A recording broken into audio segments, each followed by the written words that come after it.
नमस्कार, India news Madhya Pradesh Chhattisgarh में आपका स्वागत है। मैं हूं आपके साथ पराग गुप्ता। वक्त है बड़ी बहस छत्तीसगढ़ का, जिसमें हम बात करेंगे खाल तस्कर गैंग की। धमतरी में लगातार खाल की तस्करी बढ़ रही है, जिसके कारण पुलिस और वन विभाग भी हैरान है। इस साल धमतरी पुलिस और वन विभाग की टीम ने दर्जनों खाल तस्करों को पकड़ा है, जिसके बाद खाल तस्करी में कहा जा सकता है थोड़ी बहुत कमी आई है।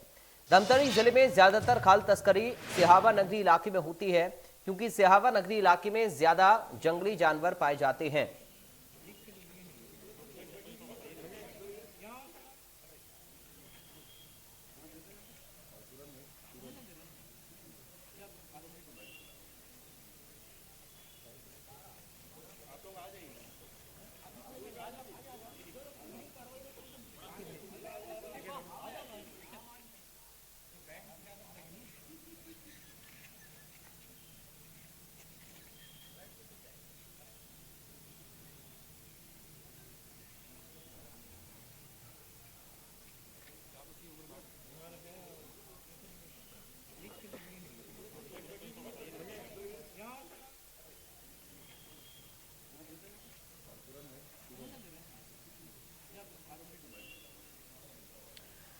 तो धमतरी जिले में ज्यादातर खाल तस्करी सिहावा नगरी इलाके में होती है, क्योंकि सिहावा नगरी इलाके में ज्यादा जंगली जानवर पाए जाते हैं और टाइगर रिजर्व भी है। तस्करों द्वारा अब तक जो भी शिकार किए गए हैं वो तीर धनुष और किसी प्रकार के खाने में जहर मिलाकर जानवरों को खिलाकर उनकी खाल की तस्करी करते हैं। खाल को बेचने के लिए ग्राहकों की तलाश की जाती है, लेकिन कुछ तो सफल हो जाते हैं, लेकिन कुछ पुलिस और वन विभाग के हत्थे भी चढ़ जाते हैं। कांकेर पुलिस ने राष्ट्रीय पशु बाघ की खाल के साथ 2 तस्करों को गिरफ्तार किया है। बरामद बाघ के खाल उसकी कीमत 50 लाख रुपए बताई जा रही है। पुलिस खाल तस्कर गैंग के खिलाफ लगातार कार्रवाई कर रही है। आज इसी मुद्दे पर करेंगे चर्चा।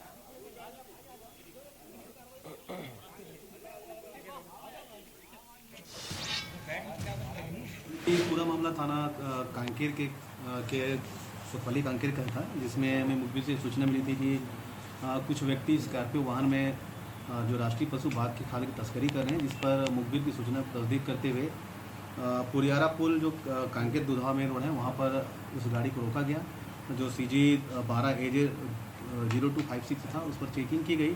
तो चेक करने पर हमें एक बोरे से जो सीट के नीचे था उस पर एक बाघ की खाल मिली है, जिसमें 2 व्यक्ति थे, एक नरोत्तम निशा जो भर्री बारा था और एक मदन लाल मरकाम बरबाना था। इनसे जब पूछताछ की गई तो इनसे ये बाघ की खाल प्राप्त हुआ है। इनसे और पूछताछ की जा रही है, जिसमें कुछ उनके साथियों के नाम आए हैं, जिन्हें इसलिए भी खुलासा नहीं किया जा रहा, क्योंकि उनका अगर जानकारी तो फरार हो जाएंगे। इसके लिए एक टीम पृथक से बनाई गई है। ये जो बाघ का खाल, इसकी कीमत लगभग 15 लाख है। साथ ही साथ जो वाहन है 50 लाख का जो बाघ का खाल है और 15 लाख की वाहन है, लगभग 65 लाख रुपए के इसमें हम रिकवरी जब्त किए हैं और अग्रिम कार्रवाई जो थाना कोतवाली के माध्यम से की जा रही है।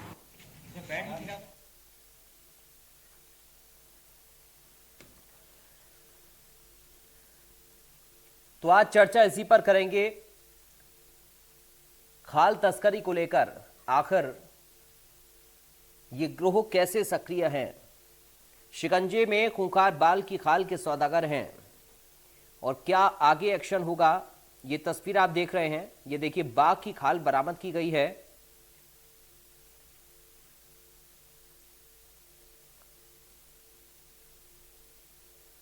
धमतरी में खाल की तस्करी लगातार चल रही है और आज चर्चा में इसी पर करेंगे कि इसको रोकने के लिए क्या कदम उठाए जा रहे हैं और कैसे काम किया जा रहा है, ताकि आगे इस नेक्सस को तोड़ा जा सके।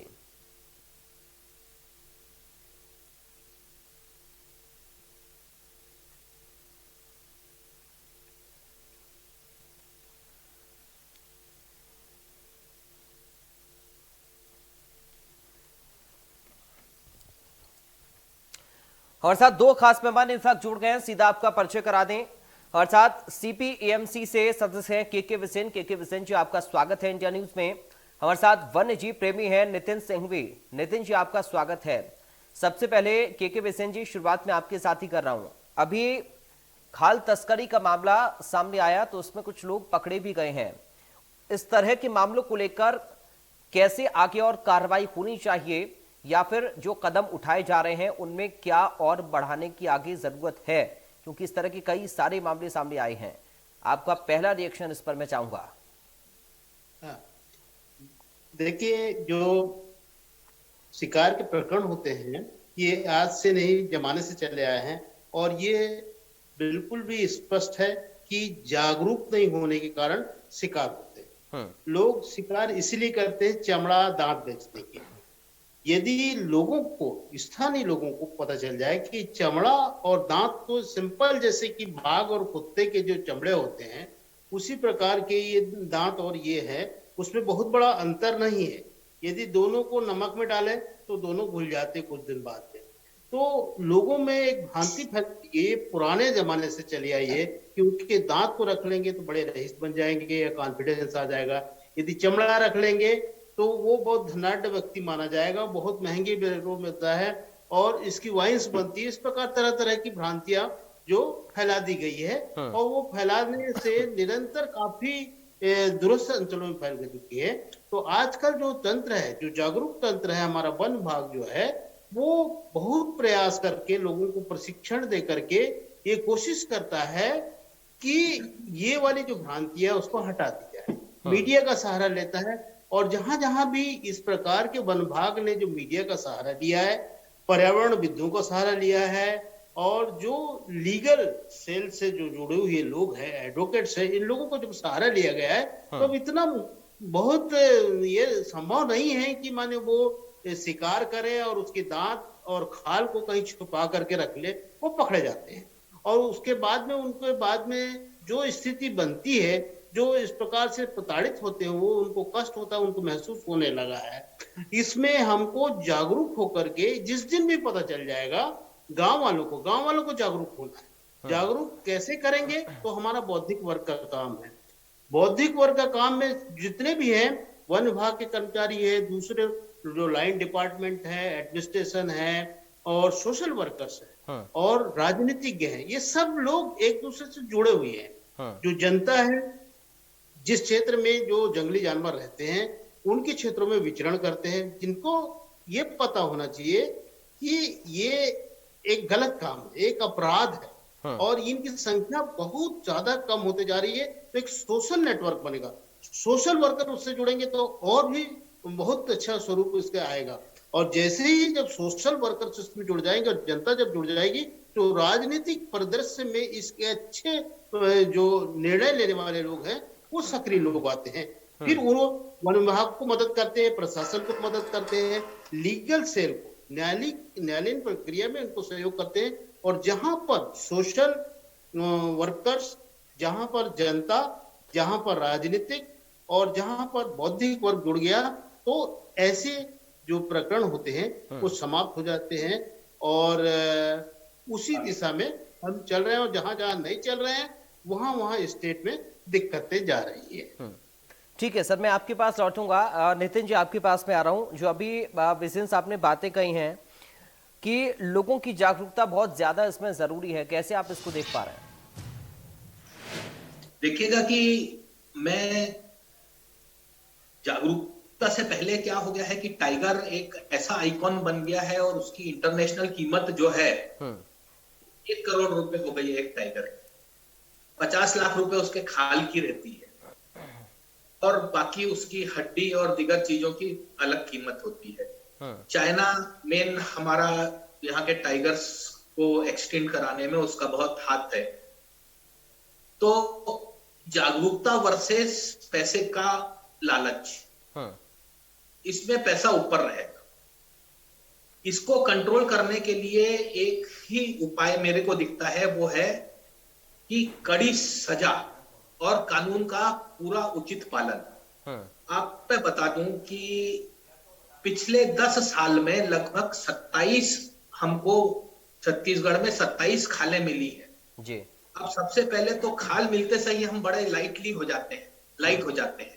एक अगर शिकार का केस हो जाता है बाघ का तो पूरे हिंदुस्तान में हल्ला मच जाएगा। पर हमको एक खाल मिलने को भी उतना ही गंभीर मामला मानना पड़ेगा। क्योंकि खाल कैसे मिली? बाघ को मारे तभी तो खाल मिली। जी नेचुरल डेथ होने पे तो उसकी बॉडी एक दिन में डिकम्पोज हो जाएगी, स्कैवेंजर्स खा जाएंगे। बिल्कुल।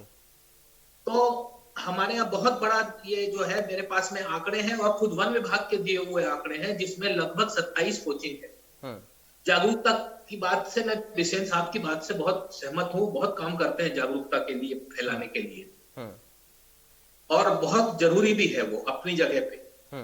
और पिछले साल समाचार पत्रों में छपा था कि बस्तर क्षेत्र में ही एक बाघ की खाल बेचने में 5 पुलिस वाले इन्वॉल्व थे जी। मेरे देखते देखते में कभी किसी को सजा नहीं मिल हुई है। तो मेरी राय में इसको करने के लिए वन विभाग को मैं मौखिक रूप से सलाह देते रहा हूं कि ये जितनी घटनाएं घटती हैं, उन जगह के जो कोर्ट्स हैं, वहां पर जो वकील हैं, प्रोसिक्यूटर्स हैं, पब्लिक प्रोसिक्यूटर्स हैं, वो वाइल्ड लाइफ एक्ट से वेल वर्स्ड नहीं है। वो केस नहीं चल पाता, नहीं तो इनको बेल नहीं मिले जी। और जब एक दो लोगों को ऐसा होगा तो इतना बड़ा संदेश जाएगा कि वो सालों से सड़ते रहे। पर मेरे खुद की नजर में है, इस यूएसटीआर में शिकार हुआ था तो वो लोग तो तीसरे दिन बाहर आ गए। तो सबसे पहले तो यह है कि हमको बहुत जम करके इस पे कंट्रोल करना है। खाली बाघ का शिकार नहीं है, वो आइकॉनिक एनिमल बन गया वो नहीं, हमको उतना ही शिकार दूसरी चीजों, एक हिरण के शिकार को भी उतनी मेहनत से रोकना पड़ेगा, सजा उतनी ही दिखानी पड़ेगी। जिसके लिए वन विभाग को चाहिए एक्सपर्ट्स वकील की भर्ती करे और वो वकील जाकर के अलग अलग जगह जाकर के केस लड़े। बाकी इतना बड़ा वैल्यूएबल एनिमल हो गया है वो। पेंगोलिन ले ले, सबसे ज्यादा ट्रैफिकिंग हो रही है छत्तीसगढ़ में, बहुत जम करके हो रहा है, और ये एक कॉरिडोर बन गया है नेपाल तक की। बड़ा अच्छे से स्मगलिंग हो जाती है और नेपाल से चाइना चला जाता है। तो मैं इस मत का हूं कि हमारे यहाँ पर बाघ के लिए वन विभाग बिल्कुल केयरलेस रहा है, कुछ नहीं करा है, और इसके लिए उसको रूट लेवल पे काम करना पड़ेगा अपने पूरे। जहां पर बिसेन साहब ने ही एक कार्यक्रम कराया था क्राइम सीन के ऊपर फोरेंसिक एक्सपर्ट का जी। हमारे यहाँ पर किसी आदमी को डीएफओ से लेकर के फील्ड तक के क्राइम सीन का महत्व ही नहीं मालूम है, उसके प्रोटोकॉल ही नहीं मालूम है। मॉडर्न जमाने में एक बाघ की खाल मिलेगी, बाघा शिकार होगा, वहां पर ऐसा मोबाइल चलता है कि वहां पर 500 लोगों की भीड़ लग जाती है। ऐसे में क्राइम सीन तो मेंटेन करेंगे ना आप, उसका कोई हमारे पास अपराधी का ही नहीं रहता, कुत्ता जाकर के कुछ नहीं कर पाता। तो इसकी बहुत जरूरत है वन विभाग के। अगर उच्च अधिकारी कहीं पर बैठ करके अगर आपका ये कार्यक्रम देख रहे होंगे तो मेरा बड़ा निवेदन है कि रूट लेवल पे काम करें, क्राइम सीन पे काम करें और अच्छे वकीलों की भर्ती करें और सजा दिलवाएंगे तभी संदेश जाएगा। ठीक है बिसेन साहब, अभी जो अरेंजमेंट को लेकर सिंघवी साहब ने बातें कही हैं, या फिर हम कहें कि जिस तरीके से इन्वेस्टिगेशन होना चाहिए, उसमें आपको कहां पर और कमी नजर आती है? उसको पुख्ता करने के लिए और क्या करने की आवश्यकता भी आपको लगती है? देखिए, बहुत बहुत धन्यवाद साहब। सिंघवी साहब ने बहुत अच्छे इस चर्चा को एक संवेदनशील मोड़ दिया है। तो मैं अपना प्रैक्टिकल बताता हूं। मैं कान्हा टाइगर रिजर्व में असिस्टेंट डायरेक्टर था। तो वहां पर एक शिकार, एक उदाहरण देते हुए बताऊं तो उसको लिंक को हम बहुत अच्छे से पकड़ लेंगे। तो हमने उसको खाल को पकड़ी जो बफर जोन एरिया में था, और अपराधी तक पहुंचे। वन विभाग का जो मैनेजमेंट वाला जो पोर्शन होता है वो वहां तक पहुंचे, और पहुंचने के बाद में हमने गढ़ी एक क्षेत्र होता है वहां पर, गांव के आदमी को पकड़ लिया है। और पकड़ के बाद में पूछा कि भाई आपके पास बंदूक नहीं, कैसे उसका शिकार किया? तब उसने बताया, थोड़ा सा सख्ती जरूर करनी पड़ी, जैसे बहुत जरूरी भी होता है कि चोर इतने जल्दी फूटता नहीं है बड़ा अपराध करने के बाद में। तो उन्होंने बताया कि साहब देखिए, हमारे पास में बंदूक की जरूरत नहीं पड़ती, हम तो सोनी की, सुनार लोग जो काम करते हैं उनके पास एक टैबलेट होता है, उस टैबलेट को हम लाते हैं, 500 रुपए का मिलता है, उसके 4-6 टुकड़े कर देते हैं और कुछ लोग बांट लेते हैं। और बांटने के बाद में जहां पर किल करता है, माने टाइगर, माने किसी एनिमल का किल करता है, तो उस किल में हमारे पोर्शन में उसको डाल देते हैं। तो विद इन माने 15 मिनट 20 मिनट के अंदर टाइगर खत्म हो जाता है। फिर उसके बाद में वही जंगल में हम काटते हैं। इतनी वाली प्रक्रिया बहुत अच्छे से चली हमने। अब हमने बड़े खुशी खुशी से गए कि अब ये अपराधी पूरा कबूल कर दिया, सब कुछ कर दिया है। वन विभाग ये सोचता है कि अधिकारी और जो कर्मचारी सोचता है कि हम लीगली बहुत फिट है, ऐसा नहीं होता। लीगल जो सेल होता है, फॉरेंसिक जो एक्सपर्ट होते हैं उनकी मदद लेते हैं। मैं खुद फॉरेंसिक एक्सपर्ट की मदद लेता हूं, तभी सफल होता हूं ऐसे केस जी। और जनरली अभी का जो ट्रेंड है उसमें हम वन विभाग वाले फॉरेंसिक एक्सपर्ट या एडवोकेट की मदद नहीं लेते और कोर्ट में वो केस खत्म हो जाता है। अब जैसे वही वाला केस पे मैं बात कर रहा हूं कि यदि हम उसको ठीक से प्लीड नहीं करते तो ये बोलेंगे टेबलेट जो है वो पॉइजन एक्ट के तहत में नहीं आता, तो वो तो अपराधी छूट गया। परंतु यदि फॉरेंसिक एक्सपर्ट की मदद से ले तो हमारे पास में डॉक्यूमेंट एविडेंसेस इतने अच्छे रहेंगे कि उसको जो निर्धारित जो दंड मिलना है वो निश्चित मिलता है। तो यहाँ पर चूक होती है वन विभाग से कि वन विभाग जो सोचता है कि हम किसी अपराध को रोकें, तो अपराध को रोकने के लिए हमको फॉरेंसिक एक्सपर्ट और एडवोकेट की मदद लेना पड़ता है। यदि जंगल में यदि एलिफेंट है, हिरण है, टाइगर है, उसका यदि हेल्थ की केयर करना है तो वन विभाग अकेला प्रबंधन नहीं कर सकता, उसके लिए वेटरनरी डॉक्टर होना पड़ता। जैसे छत्तीसगढ़ का एक उदाहरण लीजिए तो छत्तीसगढ़ में 32-33 जिले हैं और उसमें केवल एक वेटरनरी डॉक्टर है।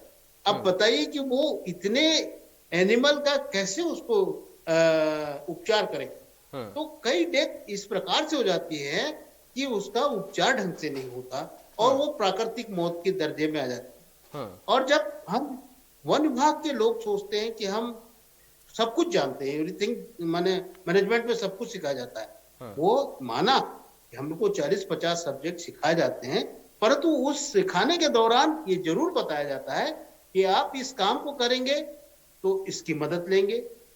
यदि आप JFM जॉइंट फॉरेस्ट्री मैनेजमेंट चलाएंगे तो पब्लिक के साथ मिलकर के चलाएंगे, आप अकेले नहीं चला सकते। यदि जंगल को बचाना है, यदि वन्य प्राणियों को बचाना है, पब्लिक का मदद लेना ही पड़ेगा। मदद उनसे दूरी रख करके आप सोचो कि हम जंगल बचा ले या वन्य प्राणियों को बचा ले या शिकार को नहीं होने देंगे और सर्वेलेंस कैमरा लगा करके अगर उसको कर लेंगे तो संभव नहीं है। ये पब्लिक से जुड़ा हुआ मुद्दा होता है, वन्य प्राणी का प्रबंधन का मुद्दा होता है और ये ब्रेन से ज्यादा हार्ट से काम लिया जाता है, हृदय से काम लिया जाता है। ठीक है सिंघवी साहब, एक चीज और मैं आपसे अभी जानना चाह रहा हूं, क्योंकि आपने जागरूकता को लेकर कई सारी बातों का जिक्र किया है। क्या आपको लगता है कि अभी कुछ इस तरीके से हम अवेयर लोगों को नहीं कर पा रहे हैं जैसा कि आपने बताया, और आप चाहते हैं कि ऐसे लोगों को अब हमें समझाना पड़ेगा, लोगों को अवेयर रहना पड़ेगा, लोगों को समझना पड़ेगा कि ये चीजें गलत हो रही हैं और हमें इसके लिए कंप्लेंट करनी है, हमें इसके लिए जागरूक होना है। क्या अभी इसकी कमी बहुत ज्यादा महसूस आपको हो रही है? डेफिनेटली अवेयरनेस तब आएगी जब हमारे पास में वास्तव में बाघ होंगे। ये बाघ कहीं से भी घूमते हुए आजू बाजू से आ जाते हैं, यहाँ पर शिकार में मारे जाते हैं। हमारे यहाँ के तो बहुत मर गए। तो ये अवेयरनेस के साथ साथ मैंने स्ट्रेस दिया है, जिसपे अभी मेरे को बड़ी खुशी हुई कि हमारे आदरणीय बिसेन साहब भी सहमत हैं कि फॉरेंसिक एक्सपर्ट्स और वकील जब तक हम सजा नहीं दिलाएंगे, अभी ये माहौल हो गया है कि हर शिकारी को मालूम है कि छत्तीसगढ़ में शिकार कर लो कुछ नहीं होने वाला। तो ऐसे में मैं जागरूकता से क्या करूंगा? जागरूकता तब फैलेगी जब मैंने बहुत अच्छा टूरिज्म डेवलप कर लिया रहता, जब उस टूरिज्म से आसपास के लोगों को एम्प्लॉयमेंट मिलता तो वो अपने आप जागरूक होते और अपने जानवरों को नहीं मरने देते। मैं आप छोटा सा उदाहरण देता हूं कि कान्हा किसली में बहुत साल पहले हमारे जिप्सी के आगे वाली जिप्सी में कोई टूरिस्ट बैठा था, उसने पान पराग खाया और उसका जो पाउच है वो नीचे फेंक दिया। हमारे ड्राइवर ने रुका और पाउच अपनी जेब में डाल दिया। मैंने उससे पूछा तो बोले साहब ये हमारा जंगल है, ऐसा गंदा कर देंगे ना तो आप ही लोग नहीं आओगे जी। ये है जागरूकता। ये टूरिज्म के कारण से उनको पता लग गया कि हमको एम्प्लॉयमेंट मिल रहा है। तो हम जो टूरिज्म है, वाइल्ड लाइफ टूरिज्म में टोटल फेल्यूर हो गए हैं, कहीं पर भी नहीं है वाइल्ड लाइफ टूरिज्म। कैसे जागरूकता फैलाएं? जागरूकता में जाके बोलूं कि साहब वो शिकार नहीं करना आप, पेंगुलिन का खाल जो है वो अभी जो 62 लाख रुपए में सौदा हो रहा था, जो पेंगुलिन 18 किलो का पकड़ाया था। तो जागरूकता, मेरे ख्याल से हम जागरूकता आज की तारीख में हिंदुस्तान में और छत्तीसगढ़ में ग्रामीणों में जागरूकता पैदा नहीं कर सकते कि शिकार नहीं करना। मेरे हिसाब से तो हमको कड़ाई ही करनी पड़ेगी और उनके साथ साथ में साइमल्टेनियसली उनको हमको जागरूक करने के लिए वहां पर टूरिज्म डेवलप करना पड़ेगा कि आपको फायदा है जी, तब तो दिखेगा, नहीं तो उनको आउटराइट एक ही फायदा दिखेगा कि टाइगर मारने से 1 करोड़ रुपए मिल रहा है, पेंगोलिन मारने से 20 लाख रुपए मिल रहा है। तो ये समस्या तो ऐसी है कि इसका समाधान हम एक लाइन में लिख करके नहीं निकाल सकते। इसका समाधान निकालने के लिए बहुत सारे फील्ड में काम करना पड़ेगा। जैसे बिसेन साहब ने अभी अपना फॉरेंसिक का बात बताया जी, एक बहुत जरूरी है, तो इसके लिए बड़े ही लगाव की जरूरत है। मैं एक और सुझाव देना चाहूंगा आपके चैनल के माध्यम से जी, कि वाइल्ड लाइफ में उन्हीं लोगों को शुरू से रखा जाए अंत तक के, प्रमोशन तक के, जो लोगों को वाइल्ड लाइफ में इंटरेस्ट है। जबरदस्ती बैठा दे कि आप सीनियर हो गए हो, पीसीसीएफ हो गए हो, इसलिए आपको पीसीसीएफ वाइल्ड लाइफ बना दिया जाता है। ये हमारे जानवरों के लिए बहुत नुकसान किया है। मैंने मध्य प्रदेश में बहुत जगह ऑब्जर्व किया कि उन्हीं की फील्ड में पोस्टिंग होती है, पार्क्स में, सेंचुरीज में, जिनका वाइल्ड लाइफ में इंटरेस्ट रहता है और लंबे समय तक के वो वाइल्ड लाइफ में रहते हैं। तो हमारे यहाँ कोई डिवोटेड आदमी हम पैदा ही नहीं कर पाए 22 साल में। 22 साल पहले जो डीएफओ वगैरह थे, वो अगर वाइल्ड लाइफ के सिलेक्शन करके आज करे रहते तो हम वो पूरा का पूरा समझे रहते जी। अभी किसी को नहीं मालूम है, तो मैं आपके चैनल के माध्यम से ये भी चाहूंगा कि इस पे विचार करना जरूरी है। ठीक है, ठीक है। बिसेन साहब, आखिर में एक संक्षेप में आपसे उत्तर मैं चाहूंगा। अभी सिंघवी साहब ने कहा कि अब कड़ाई की जरूरत है। अब हम जब तक कड़ाई नहीं करेंगे तब तक शायद ऐसी घटनाओं को रोक नहीं पाएंगे। और एक जो उन्होंने सीनियरिटी को लेकर बात कही, पोजीशन को लेकर बात कही है, इंटरेस्ट बहुत ज़्यादा ज़रूरी है, उन्होंने इस बात पर फोकस किया है। इस पर बहुत संक्षेप में आपका मैं उत्तर चाहूँगा। इस पे मेरा जो 34 साल का एक्सपीरियंस मेरा यही कहता है साहब कि छोटी छोटी टीम बना करके, एक्सपर्ट आज भी कम मात्रा में है वन विभाग में, वो टीम बना करके अपने आप को कॉन्फिडेंट मन महसूस करके अपने नॉलेज को छोटी छोटी टीम के माध्यम से संवेदनशील क्षेत्रों में भेजे, लोगों को एजुकेट करें। लोग एजुकेट होंगे उनके हाव भाव देखकर जी, उनकी कार्य करने की शैली देखकर, उनके हृदय से जुड़ने की स्टाइल को देख करके जुड़ेंगे। मैंने खुद का एक्सपीरियंस देखा है कि हाथी वाले क्षेत्र में या टाइगर वाले क्षेत्र में मेरी पदस्थिति रही है, तब मैं खुद अपने 10-15 लोगों के साथ में जाकर के उन क्षेत्रों में दौरा करता था। गांव के लोग बहुत गरीब होते हैं और दूसरे लोगों की बहुत इज्जत करते हैं।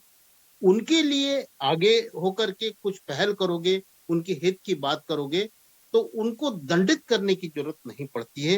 क्यों? क्योंकि वो जो मोटिवेटेड लोग होते हैं वो कोई रईसों के माध्यम से, बड़े लोगों से होते हैं।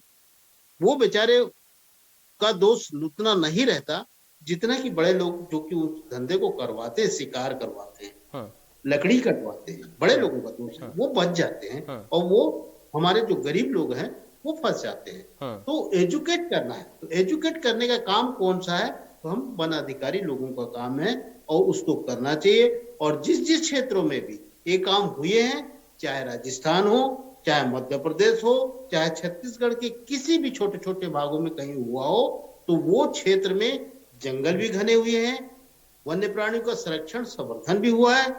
और जहां जहां भी ये चीज जनता के साथ में मिलकर के प्रशिक्षित टीम ने जाकर के प्रशिक्षण नहीं दिया है, लोगों से हृदय से लगाव नहीं मिलाया, वहां पर असफल हुए हैं। तो मैं नितिन सिंह जी की बात से सहमत हूँ। उसके बाद भी यदि न हो तो सख्ती की जाए। ठीक है सर, आज चूंकि चर्चा के लिए वक्त इतनी मुझे इजाजत दे रहा है बड़ी बहस में, लेकिन हम उम्मीद यही करेंगे कि आप दोनों की बातें चूंकि बहुत ज्यादा महत्वपूर्ण हैं और ख़ास तौर पर अब ऐसी घटनाओं को रोकने के लिए कुछ और एक्स्ट्रा करना पड़ेगा और सजगता, सतर्कता, लोगों में जागरूकता, इसकी बहुत ज़्यादा आवश्यकता इन घटनाओं के सामने आने की बात महसूस होती है। फिलहाल बहुत शुक्रिया आप दोनों खास मेहमानों का आज की चर्चा का हिस्सा बनने के लिए। इस चर्चा से मुझे दीजिए इजाजत। आप देखते रहिए इंडिया न्यूज़ मध्य प्रदेश छत्तीसगढ़।